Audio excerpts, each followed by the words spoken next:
జనహిత పాదయాత్ర వల్ల BJP BRS కు కడుపు నొప్పి వస్తుందన్నారు పీసీసీ అధ్యక్షుడు మహేష్ కుమార్ గౌడ్. కార్యకర్తల త్యాగ ఫలితంగానే కాంగ్రెస్ అధికారంలోకి వచ్చిందన్నారు.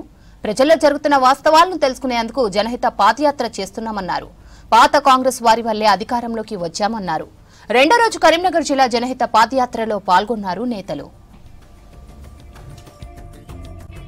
చాలా సందర్భాల్లో మీటింగ్లు చెప్తాం, వీళ్ళ రాష్ట్రంలో కాంగ్రెస్ పార్టీ అధికారం వచ్చింది అంటే అది మీ వల్ల, కార్యకర్తల వల్ల, కింది స్థాయి ఉన్న నాయకుల వల్ల. మీరు కష్టపడి చెమటోడ్చి జైళ్ళకెళ్ళి లాఠీలు తిని నానా కష్టాలు పడితే ఇవాళ మనకు అధికారంకి వచ్చింది. రేవంత్ రెడ్డి గారు ముఖ్యమంత్రి అయినారు. ప్రజా సంక్షేమంలో, ప్రజా సంగ్రామంలో మనం ఇచ్చిన 6 గ్యారంటీలో మెజారిటీ అంశాలని ఇస్తా ఉన్నాం. చాలామంది అడుగుతా ఉన్నారు, మీనాక్షి మేడం కూడా చెప్పినారు, ఈ పాదయాత్ర రూపకల్పన మీనాక్షి మేడం గారిదే. ప్రజల్లో ఉండాలి, ప్రజల యొక్క చెంతన ఉండాలి, అక్కడ జరుగుతున్న వాస్తవాలు తెలుసుకోవాలన్నప్పుడు నేను ఫస్ట్ బస్సు యాత్ర అనుకుని తర్వాత దీన్ని పాదయాత్రగా మార్చాను. మీనాక్షి మేడం రిక్వెస్ట్ చేశాను, నాతో పాటు మీరు కూడా రావాలి అని. వారు కూడా ఒప్పుకొని పాదయాత్రకు వస్తూ ఉన్నారు. పాత కొత్త కాంగ్రెస్ విషయంలో చాలామంది మాట్లాడినారు. పాత వారి వల్లే అధికారంలోకి వచ్చాం, పాత వారిని జారవిడ్చుకునే అవకాశం ఉండదు, అలాంటి తప్పిదం జరగదు. అధికారం వచ్చిన నాటికి మనకు 63 సీట్లు మాత్రమే. 63 సీట్లతో అధికారం రాగానే దించేస్తామని బీజేపీ, రాష్ట్ర పాలన వస్తుందని టీఆర్ఎస్. అప్పుడు కొంతమంది ఎమ్మెల్యేలు వచ్చి మనకు చేరినారు, చేర్చుకున్నాం, వాళ్ళని గౌరవిస్తూ ఉన్నాం. కానీ ఎక్కడ కూడా పాత వారికి అగౌరవం పరిచే సమస్య ఉండదు. మిమ్మల్ని అక్కున పెట్టుకొని గుండె కట్టుకునే పోతామనే మాట కూడా ఇస్తుందో మనవి చేస్తా ఉన్నా. రేవంత్ రెడ్డి గారి ప్రభుత్వము, రేవంత్ రెడ్డి గారు రెడ్డి అయి ఉండి కూడా రాహుల్ గాంధీ ఆలోచనకు అనుగుణంగా 42% రిజర్వేషన్ స్థానిక సంస్థల్లో, 42% రిజర్వేషన్ విద్యా ఉపాధిలో ఇచ్చాం. ఇలా బండి సంజయ్ గారి గురించి మాట్లాడితే బాగా బాధేస్తుంది. పాపం బీజేపీ నాయకులు అందరూ మాట్లాడుతూ ఉన్నారు బండి సంజయ్ని తిట్టారని. వాస్తవం మాట్లాడాను కదా, బండి సంజయ్, కిషన్ రెడ్డి లాంటి వాళ్ళు మోకాలు అడ్డీలు వేయడం వల్లనే కదా రిజర్వేషన్ బిల్లులు ఆగిపోయినాయి. కేంద్రం వద్ద ఎందుకు పెండింగ్లో ఉన్నాయి? 4.5 మాసాలు అయింది. మీరు ఓకే అంటే ఒక రోజులో చట్టం అవుద్ది. ఎందుకు ముందుకు రావట్లే? బండి సంజయ్ ముస్లింస్ గురించి మాట్లాడతాడు.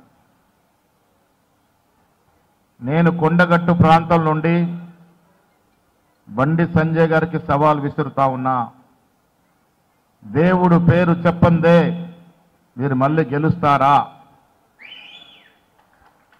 కరీంనగర్కి ఎన్ని పరిశ్రమలు తెచ్చారు? 7 ఏళ్ళైంది కదా మీరు ఎంపీ అయి. ఇటుపక్క నువ్వు ఉన్నావు, అటుపక్క అరవింద్ ఉన్నాడు. ఎన్ని పరిశ్రమలు వచ్చినాయి నిజామాబాద్, కరీంనగర్ జిల్లాలకి? ఒక్క పరిశ్రమ వచ్చిందా కేంద్రం నుంచి? ఒక్క విద్యా సంస్థ వచ్చిందా కేంద్రం నుంచి? ఏం తెచ్చారు? ఏం తెచ్చామని రేపు ఓట్లు అడుగుతారు. కరీంనగర్ పార్లమెంట్లో, నిజామాబాద్ పార్లమెంట్లో ఎన్ని ఉద్యోగాలు వచ్చాయి? 2 కోట్ల ఉద్యోగాలని అబద్ధపు మాట చెప్పింది మీ మోడీ కాదా? ఎన్ని ఉద్యోగాలు వచ్చాయి ఈ ప్రాంతంలో? ఉన్న ఉద్యోగాలు పీకేశారు. అదానీ, అంబానీలకి కేంద్ర ప్రభుత్వ ఆస్తులు కట్టబెడతా ఉన్నారు. ఎలక్షన్లు వస్తే ముస్లిం గురించి మాట్లాడతారు. నేను వివరిస్తున్నా మీకు, 42% రిజర్వేషన్లో 10% ముస్లింలకు ఇస్తున్నారని అబద్ధ ప్రచారం, విషపూరిత ప్రచారం చేస్తా ఉంది बीजेपी पार्टी। तो हम सब ये पदयात्रा क्यों कर रहे हैं? बहुत सारे लोगों ने पूछा कि जब पार्टी सत्ता में होती है तो हमको पदयात्रा करने की क्या जरूरत है? लेकिन सवाल यह है कि हमको सत्ता में रहने पर ज्यादा जरूरी है कि हम लोगों के साथ जुड़े। विपक्ष में हम मुद्दे उठाते हैं, लड़ाई लड़ते हैं, सत्ता में आने के बाद इसको सुनिश्चित करना कि जो हमारी सरकार है उसमें लोगों के पास सत्ता है, उसके लिए आपको पैदल यात्रा करना ही पड़ेगा। आपके पास सत्ता होने का कोई मतलब नहीं है। हम यहां पे सत्ता में आने के लिए सरकार में नहीं आए।